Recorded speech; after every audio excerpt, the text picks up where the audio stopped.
So my name is Rob Beamer. I'm serving obviously as one of your senior judges today for both the 10-minute and the 90-second presentations. I currently serve at LMU as the Director of Executive Programs, so I work in that role overseeing the Executive MBA program as well as the Executive Education suite of classes.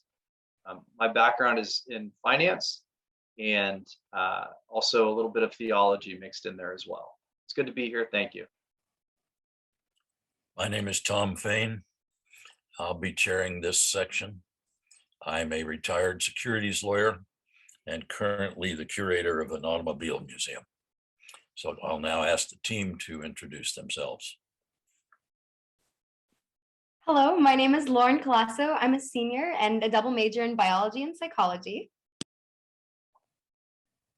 Hi, my name is Danielle. I'm currently a sophomore. My majors are political science and economics with a minor in business law. Hi, I'm Jack Brixius. I'm a freshman. I'm majoring in international studies, but I'm switching to motion pictures business actually in like 2 days. So nice to meet you. There's a prepared statement that they've asked us to read to you. In the 10-minute presentation, you have been called back by the company you gave your full presentation to for a second visit. They have asked that you speak only about the ethical aspects of the problem and why your solution successfully handles any ethical issues. You will have 10 minutes. There will be no Q&A. You may not use slides or video. So please start and I'll start keeping time. Go. All right, good afternoon, Nestle Board of Directors. We are representatives of Tethys Consulting. My name is Danielle. My partner's name is? I'm Jack. All right, our team at Tethys Consulting is here today to re-emphasize the ethical issues associated with the continued depletion of our freshwater resources and the need for a sustainable shift in industry-wide practices. Now, to remind you of our business proposal, we are presenting an innovative and environmentally friendly approach to water sourcing with our Infinity Hydro panel, which is able to access the world's untapped seawater without adding to greenhouse gas emissions or harming biodiversity. Now, at the current rate of worldwide consumption of water, more than 884 million people lack access to safe drinking water. Let me put this in perspective for you. The population of the United States is 330 million people. That means that over 2 times the population of the United States does not have access to safe drinking water. But water isn't only essential for drinking and its nutrient properties. We use water for everything from agriculture to hygiene to cooking. And the water shortage crisis is not just some faraway issue that can be dealt with at a later time. The consequences of an overuse of this resource are being seen today, with a child dying every 2 minutes from a water-related disease, according to the nonprofit developmental aid organization, water.org. And the crisis does not affect all people equally. Historically poor countries like the Democratic Republic of Congo and Somalia, which around 60% of their populations lack basic access to water, as reported by World Vision International, will be impacted the most.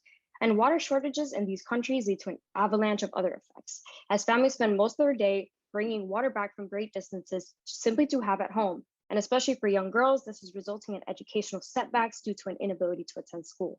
And even in more developed countries, disadvantaged communities suffer disproportionately from the water shortage. In Ontario, Canada, a province in which Nestle has already faced considerable protests, Indigenous populations of the 630 First Nations do not have the same access to clean water as citizens outside of reserves. As the water supply is further depleted, these will be the citizens that are most severely affected first, while having no right to set up their own water contamination and extraction systems or outcompete other companies. And this scarcity is bound to lead to social instability as underserved groups understandably fight for their rights. Without more ethical water sourcing, inflation in food prices, and would result in migrations and a fall in commercial activities, which inevitably is going to affect Nestle's other business sectors as well. Besides the damage done to human societies, biodiversity greatly suffers due to a water shortage, and many animals which are already on the brink of extinction are only further pushed towards it with the lack of life's most basic necessity. Therefore, as we extract the remaining resources for ourselves, the balanced ecosystems that surround us will inevitably fall. Now, I want to say this, Nestle has already made considerable progress in water conservation through forward-thinking business practices and making a dramatic shift in the distribution of resources. But introducing brand new technologies and making such a huge change is understandably a disconcerting task, what we're asking you to do. But through a gradual implementation of our proposal, we believe that Nestle can further your mission to provide equal access to quality water, which you're already trying to complete. In 5 short years, Nestle was able to cut your water use in factories by 10% per ton of product. And your work in water stewardship across the globe should be admired and replicated for its impact on communities in need. Efforts in Pakistan have been particularly impressive, as Nestle's dedication to helping farmers learn about water conservation has actually saved us 20 million cubic meters of water each year. These feats have not gone unnoticed, and the encouragement of other companies to join in the Alliance for Water Stewardship exemplifies Nestle's trailblazing possibilities, which is why we knew to come to you for innovation. Now imagine what your company would be able to do with the right plan set in place to not only tap into more water without harming the environment, but also allow for a restoration of the water accessible to farmers and residents within their own neighborhoods without interference. Nestle's provision of water stations and a collaboration in sustainable agriculture projects have helped communities all over the world greatly. But these achievements are not enough to offset the damage done by repeated freshwater depletion in other neighborhoods. Water is a fundamental human right for everyone. Let me repeat, water is a fundamental human right. When we try to find life on other planets, what do we look for? We don't look for the life directly, although it'd be great if we found it. We look for signs of liquid water.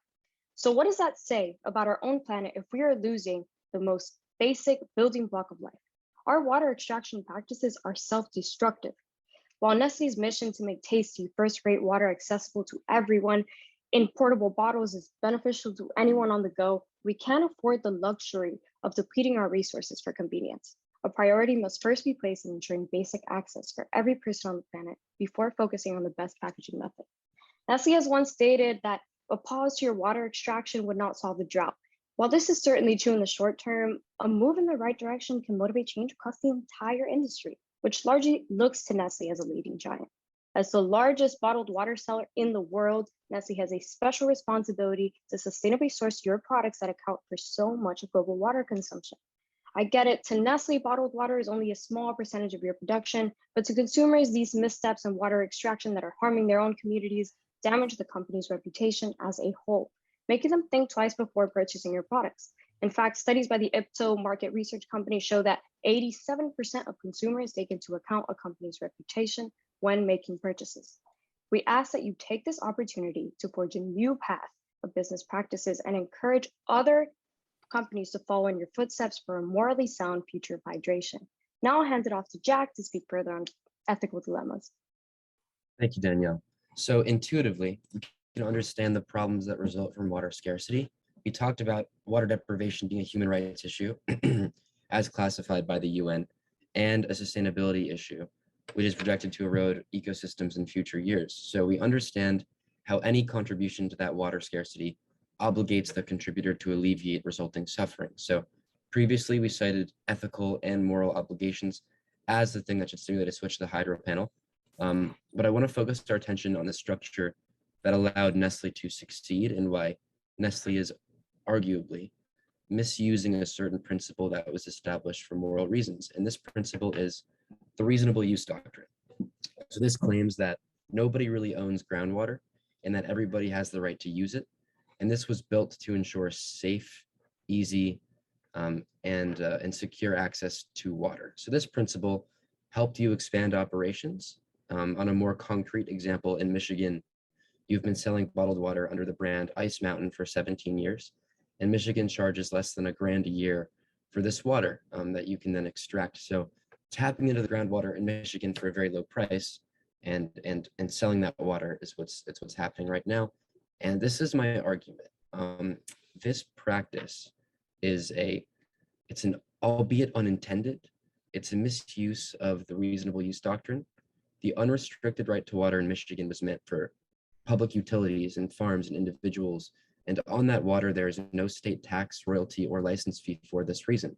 The only fees are clerical fees, which are very small sums. So water is kept deliberately cheap for the people in the surrounding areas that can have unrestricted access to it. So what the reasonable use doctrine did not account for was a company's potential to privatize these commons.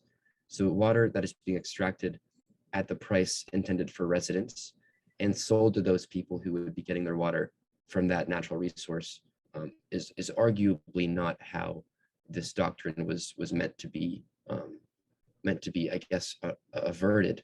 So although I'm talking about legality, I bring it up because legality runs parallel to morality. This doctrine was set in stone for moral reasons, but the law is not ensuring a moral standard, and people are being denied their human right to water. Now, you did respond by saying that there was no effect on water levels after pumping gallons at 400 per minute, or 400 gallons per minute. But unfortunately, there's a verifiable effect at 150. So in a follow-up statement, you said something that I actually commend you for, because we all agree with it. We take great care to operate in a responsible and sustainable way to preserve and protect. Now, I have no doubt that we share these goals. Your efforts in Flint, Michigan to provide clean water to those deprived of it show just how far you're willing to go to ensure people's right to water. And your global distribution does that too. So with your emerging sentiment that there is a responsibility to protect and support these communities, you have really one option, which is to stop, and this is unintended, but to stop the deprivation of water while continuing global supply. So as we've said before, thankfully, you finally can, because with this hydro panel, supply is scalable to fit any quantity of demand, and you can extract enough water with the panel to continue all of your operations. So this comes at a great cost, of course, but the process will be gradual, and in the long run, Nestle will not lose a depleting and necessary resource, and people will be guaranteed their human right to water. So the environment benefits too, because the alterations done to oceans will be molecular in scale at most. And as mentioned before, it would take around 70,000 hydro panels per person on Earth to cause substantial change to the environment, and there simply isn't enough real estate for that. So this, relative to what's happening now with the emerging mudflaps and groundwater reservoirs, is a healthy alternative. So this kind of restructuring can and will inspire other companies around the world to rethink their extraction methods. And with it, Nestle can trailblaze a new path forward, an ethical and moral way to extract water. So everyone benefits. And this kind of innovation, this kind of revolution in the way we do things has the power to turn around the global water crisis. Thank you. I consider this issue to be one of the most important plaguing Earth right now. I'm glad you did it. Thank you. Much appreciated. We agree. Thank you, Tom. I won't add too much, but I will say that obviously it's a daunting issue and it's one that's very relevant. Our executive MBA students just went to Israel, their international experience, to feed their primary research on their capstone projects about how to confront these imminent issues with regards to water and water availability, water sustainability. Being a native Southern Californian, I remember for many, many years this discussion about desalination plants and certain sites being built and then decommissioned and then recommissioned. It's an ongoing discussion because it obviously presents a lot of concerns. And you did a good job confronting those. On the legal side, obviously we did not do as deep dive today as you did yesterday, but I would have been equally intrigued to hear about what governing bodies would look to legislate the amount of H2O that's taken from water sources to be considered oceans, because that obviously creates a tremendous amount of domestic and international legal concerns. But on an ethical side, I think that, again, you presented this issue well. Grateful to have heard it. And with that, I will turn it over to our staff.